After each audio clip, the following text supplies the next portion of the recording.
ছাত্রদেরকে হুঙ্কার দিয়ে দিয়ে মাস্তানিতে নামানো হচ্ছে কেন? ফেসবুকে স্ট্যাটাস দিয়ে ছাত্ররা আসো, শাহবাগে আসো, রাজুতে আসো, এখানে বাঁচাইতে হবে, দেশ ডুবে যাচ্ছে, অন্তর্বর্তীকালীন সরকার বিপদে আছে।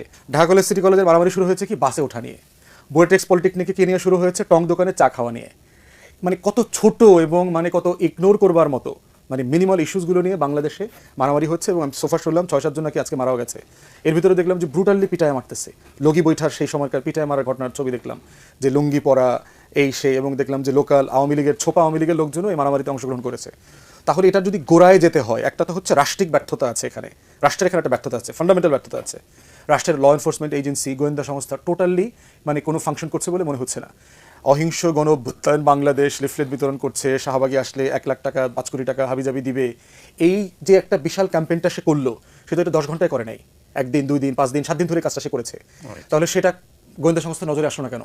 আমাদের এসবি, ডিবি, আমাদের এনএসআই, ডিজিএফআই কোথায় এরা? এদেরকে সিরিয়াসলি রিকল করা দরকার। What went wrong? থার্ড হচ্ছে এনফোর্সমেন্ট, পুলিশ কোথায়? না কে করবে? এটা করবে অ্যাডমিনিস্ট্রেশন, ইন্টারিম অ্যাডমিনিস্ট্রেশন করবে, যারা দেশের দায়িত্বে আছেন তাদেরকে এগুলো করতে হবে, তাদের দায়িত্ব এগুলো। এবং আমি বোধ করি এগুলো পাবলিক অ্যাকাউন্টেবিলিটি করা দরকার। বিটিভিকে ডেকে এনে লাইভ করা দরকার, ডিজিএফআই, এনএসআই, এসবি, ডিবিকে ডেকে এনে জিজ্ঞেস করা দরকার যে তুমি জানো নাই কেন, অথবা আমরা 2 ঘন্টা আগে জানলাম কেন? ছাত্রদেরকে হুঙ্কার দিয়ে দিয়ে মানে মাস্তানিতে নামানো হচ্ছে কেন? ফেসবুকে স্ট্যাটাস দিয়ে ছাত্ররা আসো, শাহবাগে আসো, রাজুতে আসো, এখানে বাঁচাইতে হবে, দেশ ডুবে যাচ্ছে, অন্তর্বর্তীকালীন সরকার বিপদে আছে, এই করবার ঝামেলাগুলো দেখেন। আনসার পিটানোর জন্য ছাত্রদের নামাইতে হয়েছে না? তো ছাত্ররা যদি নেমে নেমে সিচুয়েশন হ্যান্ডেল করতে অভ্যস্ত হয়ে যায়, তখন কি তোরা কবি নজরুল আর সোহরাওয়ার্দী কলেজে গিয়ে মারামারি করবে?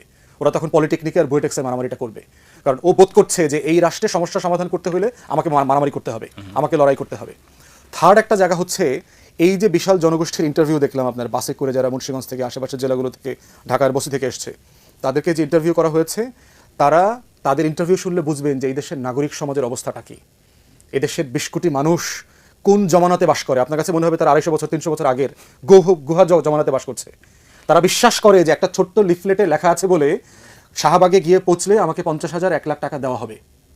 এই মানুষগুলো কিন্তু ভোটার, তারা কিন্তু 12 কোটি 10 লাখ নাম্বার। এরাই কিন্তু, এদের কাছে কদিন পরে কিন্তু আমার আইন বানানোর জন্য সংসদে যাবার জন্য তার কাছে ভোটে চাইতে হবে। তাহলে রাষ্ট্র কি ধরনের জনগণ নিয়ে বসবাস করছে, এই যে গোড়ার সংকটগুলো, এগুলো কিন্তু আমাদেরকে অ্যাড্রেস করতে হবে, রাজনৈতিক দলগুলোকে করতে হবে, আমাদের নির্বাচন কমিশনকে করতে হবে, যে আপনি কি নাম্বারের ভোটার চান না চিন্তার ভোটার চান? এই নম্বরের ভোটার যে একটা লিফলেট দিয়ে মুন্সিগঞ্জ থেকে বাসে চড়ে শাহবাগে আসছে 50,000 টাকা নেওয়ার জন্য, তাকে তো আপনি 2,000 টাকা দিয়ে বিকাশে নগদে ভোট কেনাবেচা করতেই পারবেন। তাহলে কোন লেভেলের জাতিগোষ্ঠী রাষ্ট্রকে আমরা রিপ্রেজেন্ট করছি? সাজেশন কি? এই টোটাল মানে বিষয় হচ্ছে যে মানে সমস্যাটা অনেক গোড়ায়। রাষ্ট্র কাঠামোটাকে যেহেতু রিভাইজ করতে হবে, গঠন করতে হবে। ভোট নিয়ে আমরা আশরাফ ভাই বিভিন্ন শোতে কথা বলেছি যে সংখ্যার ভোটার থেকে চিন্তার ভোটার বানাইতে হবে। এই যে 12 কোটি 10 লাখ মানুষ ভোটার যারা তালিকাবদ্ধ, এদের 10%ও চিন্তার ভোটার না, যারা মর্যাদার উপরে ভিত্তি করে, যাদের বিবেক দিয়ে ভোট দেয়।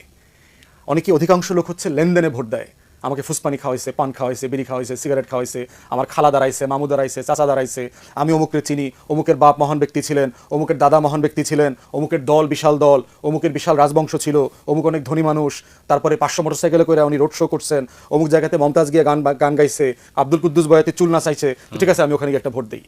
এই যে ভোট দেওয়ার উৎসব মুখর স্টুপিডিটি, এটা বাংলাদেশের পলিটিক্সে চলে আসছে, এখান থেকে উঠে আসতে হবে। এই পরিবর্তনটা আপনি যেটা বলছেন এটা খুব ভালো কথা, কিন্তু এটা পরিবর্তনটা কারা করবে? রাজনৈতিক দল? অফকোর্স রাজনৈতিক দল করতে হবে, রাষ্ট্র কাঠামো যারা পরিচালনা করছে। দলের মধ্যে কোনো ইউনিটি নাই। রাজনৈতিক দল তো নিজেকে পরিবর্তন করতে প্রস্তুত না। আমরা যারা রাজনৈতিক দল করছি, আমরা কি আসলে ভিতর থেকে আমাদেরকে পরিবর্তন করার চেষ্টা করছি? আমরা ডজন সংস্কারের প্রস্তাব দিচ্ছি, কিন্তু আমাকে পরিবর্তনের কোনো প্রস্তাব কিন্তু আমি দিচ্ছি না। তো সেইখানে আমি ক্ষমতায় গিয়ে রাষ্ট্রকে কিভাবে পরিবর্তন করব?